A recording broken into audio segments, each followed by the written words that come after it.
ሰላም ውድ ቤተሰቦች፣ እንግዲህ ዛሬ አምባሻ የምትወዱ ሰዎች እንግዲህ በዚህ መልኩ አምባሻ ሰርቻለሁ። ለነገራችን ላይ እኔን የመጀመሪያ ጊዜ ነው የሰራሁት።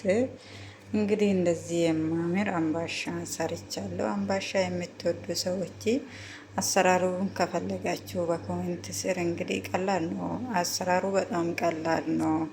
በሻይ እንግዲህ ለቡና የሆነ አንዳንድ ጊዜ በጣም ቆንጆ አምባሻ ነው። በጣም ለግላሳ ነው።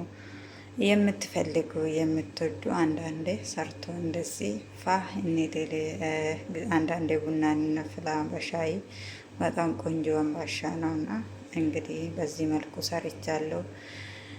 እንዴት ነው ወደዳችሁ? ሀሳብ አስተያየት ስጡብኝ በኮሜንት። እኔ እንደዚህ ያለ አምባሻ አያችሁ፣ በጣም ነው የሚያምረው። ራሱ እንደዚህ ሲያዩን ካመልኩ በጣም ቆንጆ አምባሻ ነው።